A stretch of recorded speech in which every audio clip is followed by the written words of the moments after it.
প্রিয় শিক্ষার্থীবৃন্দ, আপনারা কেমন আছেন? আশা করছি ভালো আছেন।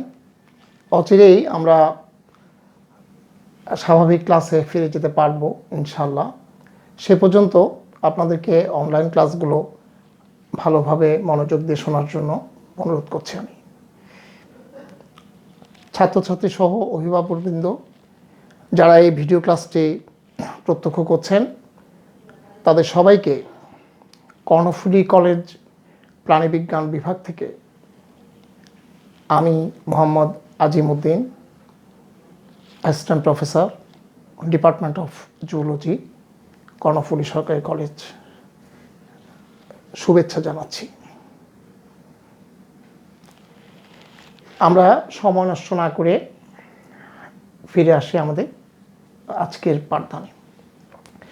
আজকে আমরা যেটি গত ক্লাসে এটি আসলে আমাদের চতুর্থ ক্লাস এর মধ্যে, অর্থাৎ জেনেটিক্স এই চ্যাপ্টারের মধ্যে আমাদের আজকের আলোচ্য বিষয় যেটি, সেটি হলো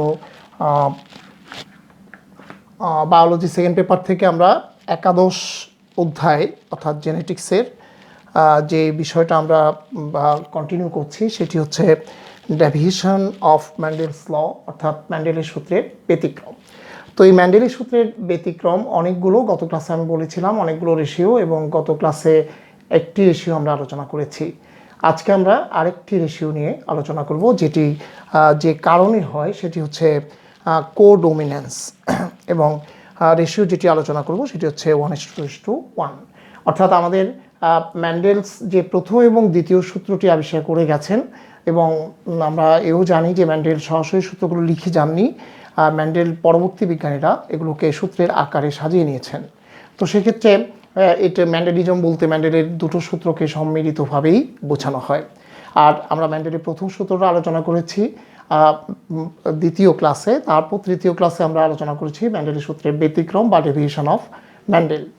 ম্যান্ডেলের সূত্রের ব্যতিক্রম বলতে কী বোঝায় সেটি আমরা আলোচনা করেছি, এবং সেখানে আমরা রেশিও 1:2:1 আলোচনা করেছি। আজকেও রেশিও 1:2:1। তাহলে 1:2:1 দুটো কারণে হয়। গত ক্লাসে যেটি আলোচনা করেছি সেটি হচ্ছে ডিউ টু ইনকমপ্লিট ডমিন্যান্স, অর্থাৎ অসম্পূর্ণ প্রকটতা। আর আজকে যেটি রেশিও একই কিন্তু কারণ হচ্ছে ভিন্ন। আজকে যেটি আলোচনা করব যে 1:2:1, এটি কারণ হচ্ছে কোডোমিন্যান্স, অর্থাৎ সমপ্রকটতা। তাহলে আমি আরেকটু রিপিট করছি যে অসম্পূর্ণ প্রকটতা হচ্ছে যখন দুটো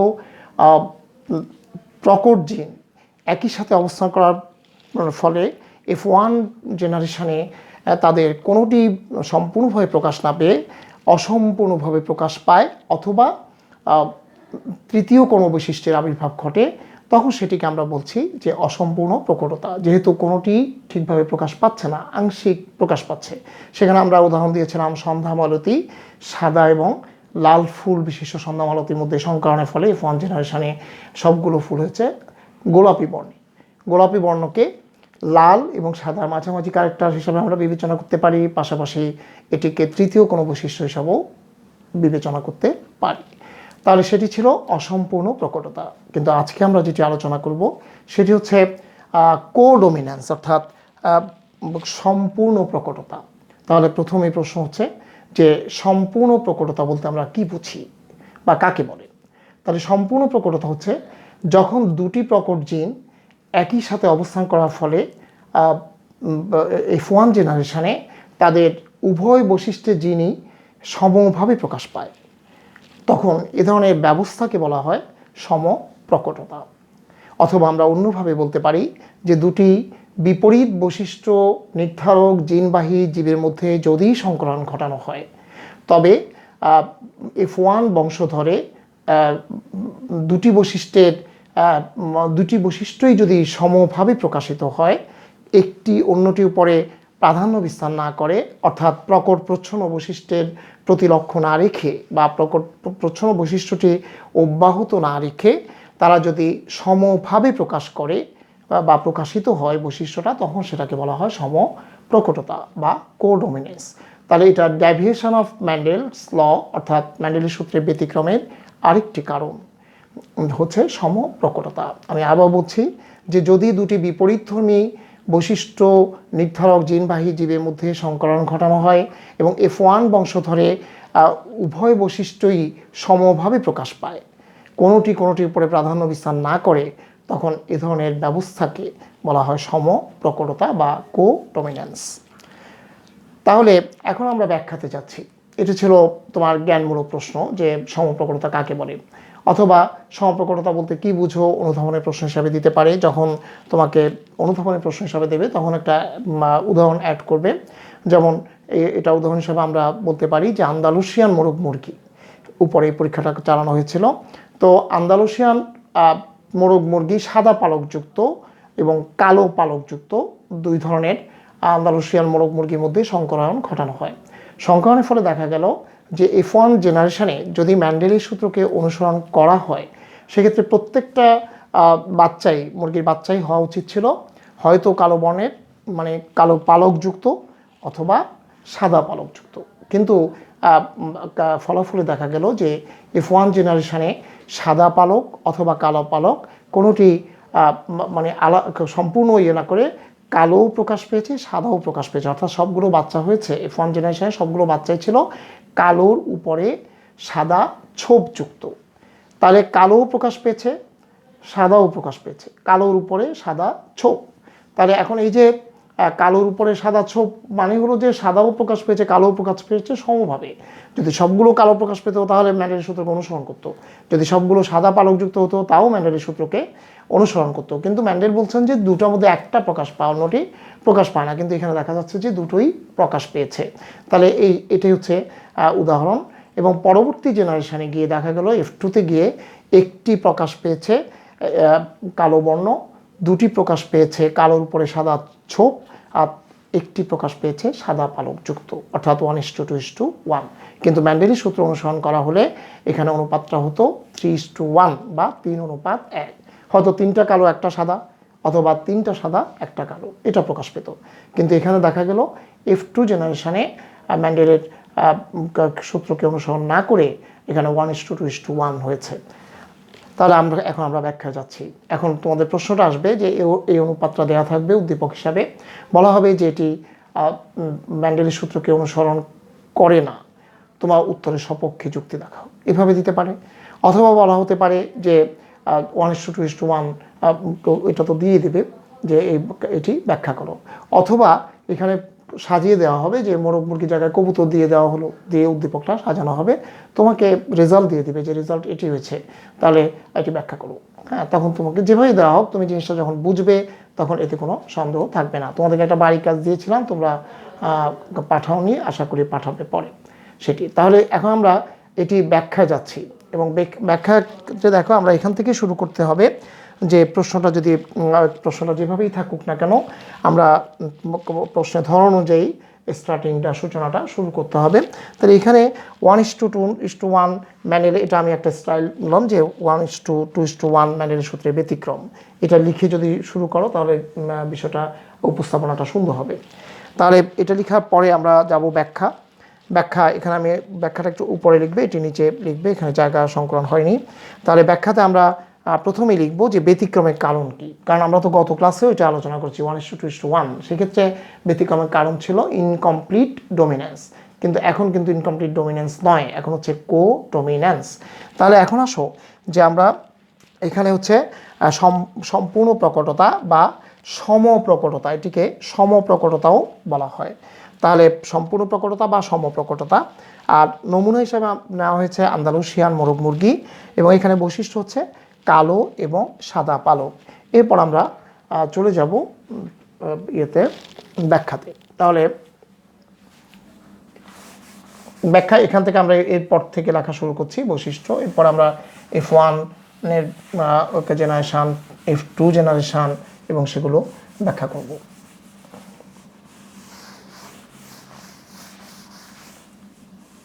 তোমরা কিন্তু লেখা এখান থেকেই শুরু করবে। তাহলে এখন আমরা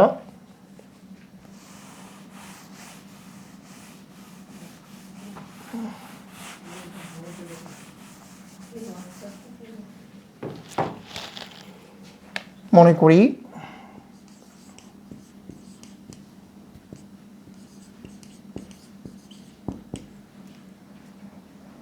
কালো পালকের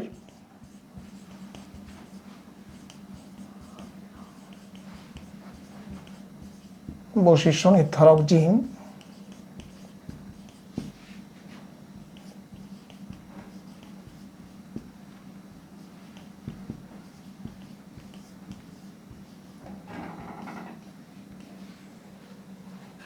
ব্ল্যাক থেকে ক্যাপিটাল বি।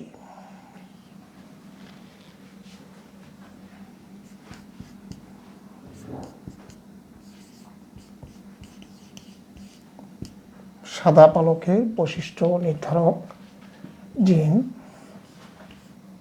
ডাব্লিউ, হোয়াইট থেকে ডাব্লিউ। এটি যে কোনোটি নেওয়া যাবে, আমরা সুবিধার জন্য এভাবে নিয়েছি।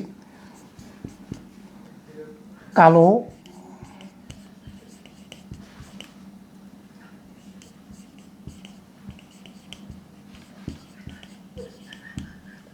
কে জিনোটাইপ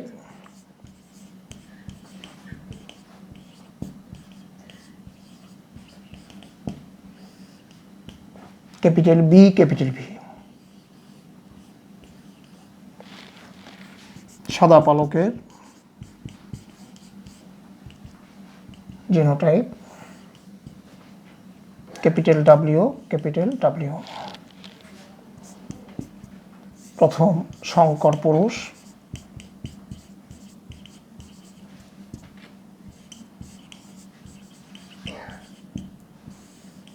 F1, দ্বিতীয় সংকর পুরুষ। এখানে কোনো প্রশ্ন থাকলে তোমরা কমেন্ট বক্সে লিখে জানাবে। F2। এখন আমরা চলে যাচ্ছি যে F1 এর পরীক্ষা।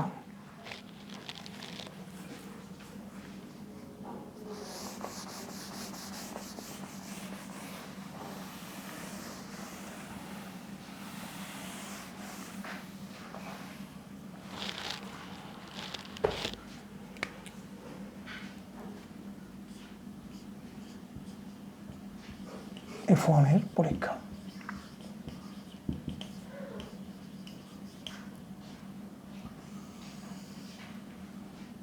পিতামাতা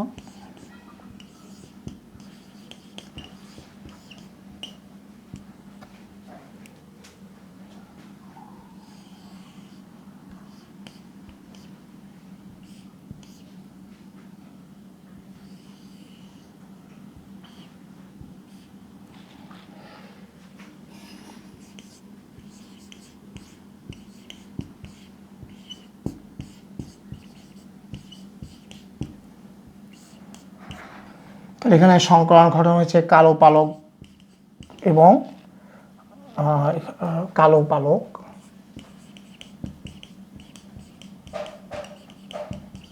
এবং সাদা পালক।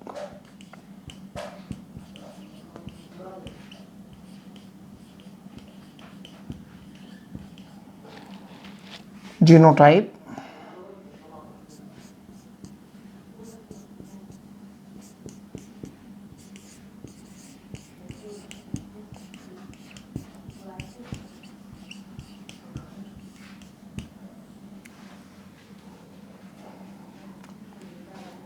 Capital B capital B. এখানে ডাব্লিউ ডাব্লিউ গ্যামেট।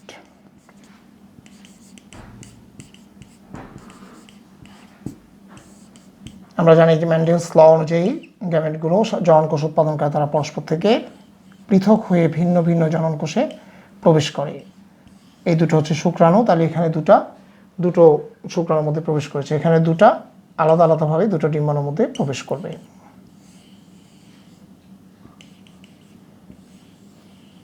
তাহলে এটি হচ্ছে F1 এর পরীক্ষা। এখন আমরা যাব F1 এর ফলাফলে। এখন এটা লিখে ফেলো, লেখার পরে চেকার বোর্ডে F1 এর ফলাফল। তোমার না বুঝলে আবার রিপিট করে দেখার চেষ্টা করবে। চেকার বোর্ডে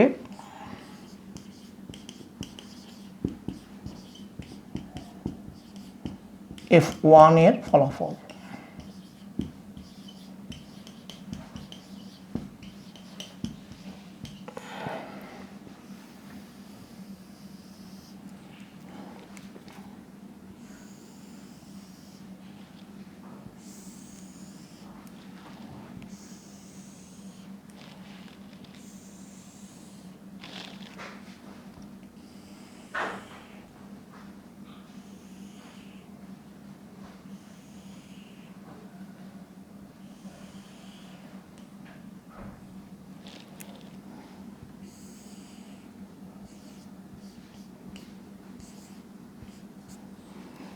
এখানে পুং গ্যামেট বা শুক্রাণুগুলো বসানো হবে। এখানে শুক্রাণু বসবে, এখানে বসবে ডিম্বাণু এই লাইনটাতে।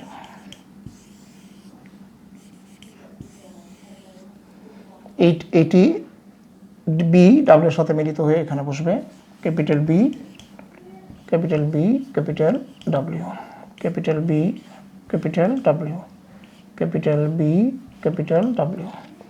তাহলে বি ডাব্লিউ, যেখানে বি হচ্ছে ব্ল্যাক বা কালো পালকের জন্য আর ডাব্লিউ হচ্ছে সাদা পালকের জন্য। এক্ষেত্রে দেখা যায় যে দুটো জিন যখন থাকে, আমরা যেটা দেখেছি যে পরীক্ষার ফলাফলে আমরা যে এগুলো কিন্তু আমরা প্রমাণিত সত্যগুলোই করছি, সেজন্য আমরা জানি যে এখানে দুটোর মধ্যে একটা কোনোটাই সরাসরি প্রকাশ পাবে না, বরঞ্চ দুটোই প্রকাশ পাবে সমভাবে। অর্থাৎ কেউ কারো পরে প্রাধান্য বিস্তার করতে পারবে না, সমভাবেই প্রকাশ পাবে, কালোও প্রকাশ পাবে, সাদাও প্রকাশ পাবে। তাহলে এখানে হবে কালোর উপরে সাদা ছোপ, কালোর উপরে সাদা ছোপ।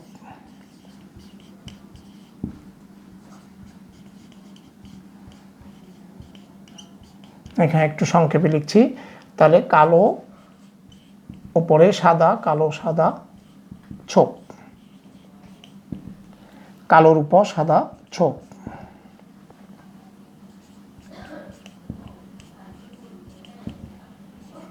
সবগুলোই হবে একই রকম।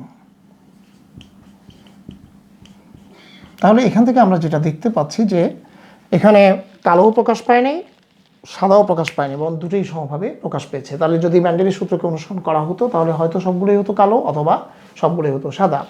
এক্ষেত্রে এই ফলাফলটি এখানে তোমরা লিখবে যে স্টেটমেন্ট, এখানে এটার ব্যাখ্যাতে নিচে লিখবে, ঠিক এই জায়গা থেকে লেখা শুরু করবে যে চেকার বোর্ডে প্রাপ্ত ফলাফল থেকে দেখা যায় যে কালো এবং সাদা পালকযুক্ত আন্দালুসিয়ান মোরগ মুরগির মধ্যে সংক্রমণের ফলে F1 বংশধরে কালো এবং সাদা দুটি সমভাবে প্রকাশ পেয়েছে। অর্থাৎ প্রত্যেকটি মুরগির বাচ্চা হয়েছে, মোরগ মুরগি হয়েছে কালোর উপরে সাদা ছোপযুক্ত। এক্ষেত্রে এই ফলাফলটি ম্যান্ডেলের সূত্রকে অনুসরণ করে না। এবার আমরা এই বাচ্চাগুলোকে বড় করা হয়েছে এবং তাদের মধ্যে সংক্রমণ ঘটানো হয়েছে পরবর্তী পর্যায়ে। এখন আমরা যেটা করব যে এদের মধ্যে সংক্রমণ ঘটাবো, অর্থাৎ F2 বের করব।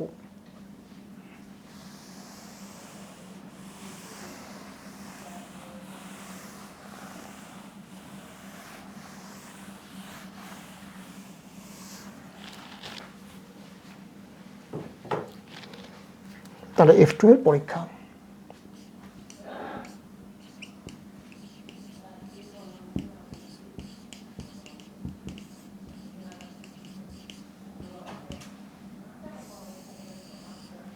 একইভাবে লিখো পিতামাতা,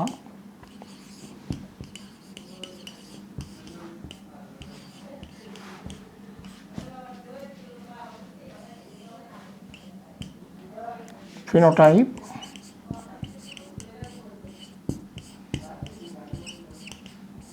ফিনোটাইপ এখানে হচ্ছে কালোর উপরে সাদা ছোপ, কারণ এখানে যেগুলো F1 জেনারেশন ফিনোটাইপটাই এখানে বলবে, কালোর পরে কালো সাদা ছোপ। সংক্ষেপে লিখলাম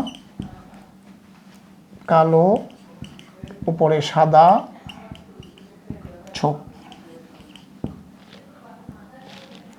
জিনোটাইপ হচ্ছে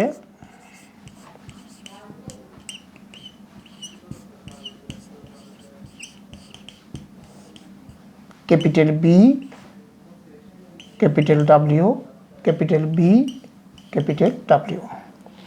গ্যামেট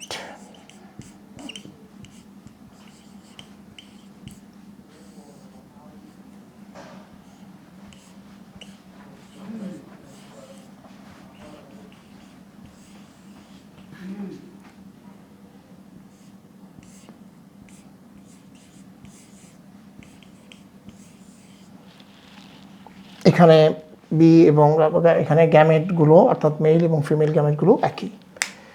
তাহলে চেকার বোর্ডে F2 এর ফলাফল।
ক্যাপিটাল বি, ক্যাপিটাল ডাব্লিউ, এখানেও ক্যাপিটাল বি, ক্যাপিটাল ডাব্লিউ, একই রকম। এটি এটির সঙ্গে মিলিত হয়ে বসবে এখানে, এটা এটার সাথে মিলিত হয়ে এখানে বসবে, এটা এটার সাথে মিলিত হয়ে এখানে বসবে, এটা এটার সাথে মিলিত হয়ে এখানে বসবে। তাহলে এখানে আমরা দেখতে পাচ্ছি যে ক্যাপিটাল বি এখানে দুটোই তো কালো বৈশিষ্ট্য নিতে হচ্ছে, সেক্ষেত্রে এখানে কালো বর্ণটাই প্রকাশ পাবে। এখানে ক্যাপিটাল বি এবং ডাব্লিউ সমভাবে প্রকাশ পাবে, অর্থাৎ কালোর উপরে সাদা ছোপ।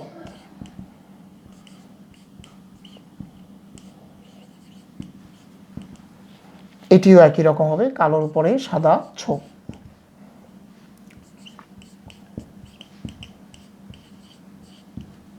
আর এটি হবে সাদা। এখানে আমরা দেখতে পাচ্ছি যে একটা কালো বর্ণ, এই দুটো হচ্ছে কালো উপরে সাদা ছোপ, আরেকটি সাদা পালকযুক্ত। তাহলে এটা স্টেটমেন্টটা এখান থেকে লিখবে যে F1 বংশধরের কালোর উপরে কালোর উপরে সাদা ছোপযুক্ত মোরগ মুরগির মধ্যে সংক্রমণের ফলে F2 জেনারেশনে একটি ক্ষেত্রে কালো বর্ণ, দুটি ক্ষেত্রে কালোর উপরে সাদা ছোপ এবং একটি ক্ষেত্রে সাদা পালকযুক্ত মোরগ মুরগির জন্ম হবে। সেক্ষেত্রে ফিনোটাইপিক অনুপাত হবে, এক্ষেত্রে আমাদের ফিনোটাইপিক অনুপাতটা হবে, তাহলে ফিনোটাইপিক অনুপাত হবে 1:2:1, কিন্তু ফিনোটাইপিক অনুপাতটা হওয়ার কথা ছিল 3:1।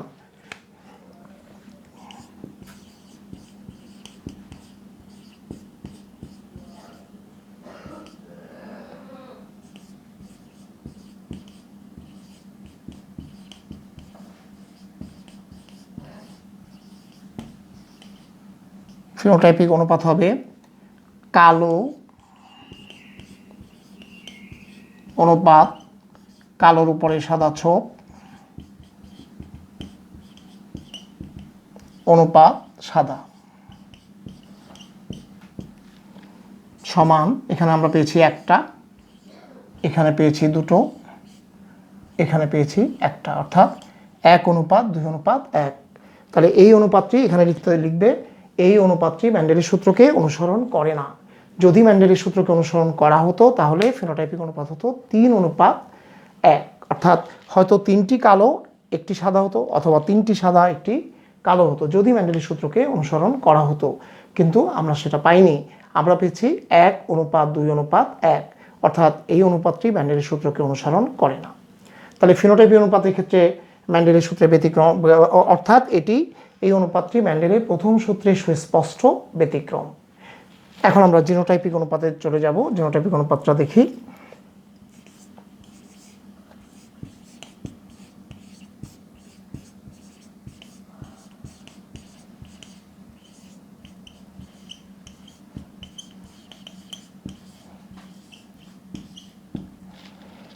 আমরা কয় ধরনের জিনোটাইপ পেয়েছি? আমরা 3 ধরনের জিনোটাইপ পেয়েছি। এরকম পেয়েছি একটা, এই ধরনের জিনোটাইপ পেয়েছি, আরেক ধরনের জিনোটাইপ পেয়েছি WW।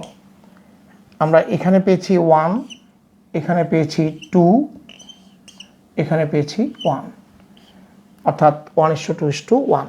কিন্তু তুমি যদি ম্যান্ডেলের সূত্রের মানে প্রথম আমার সেকেন্ড ক্লাসটা ফলো করো, সেখানে তুমি দেখতে পাবে যে ম্যান্ডেলের প্রথম সূত্রের ফিনোটাইপিক অনুপাত ছিল 3:1, কিন্তু জিনোটাইপিক অনুপাত ছিল 1:2:1।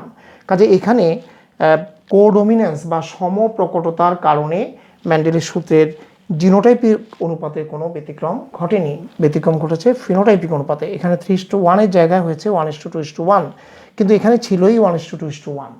তাহলে আমরা ফিনিশিংটা টানবে এভাবে যে উল্লেখ্য সমপ্রকটতার কারণে ম্যান্ডেলের প্রথম সূত্রের ফিনোটাইপিক অনুপাতের ব্যতিক্রম ঘটলেও জিনোটাইপিক অনুপাতের কোনোই ব্যতিক্রম ঘটে না।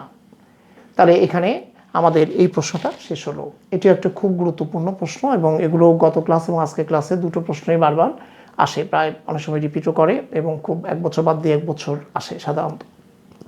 তো আমরা আজকে এই পর্যন্তই। আগামী দিনেও আমরা নেক্সট ক্লাসও ম্যান্ডেলের প্রথম সূত্রে ব্যতিক্রম আমরা পড়ব 2:1, অর্থাৎ সেখানে সেটি কারণ হবে লিথাল জিন বা ঘাতক জিন।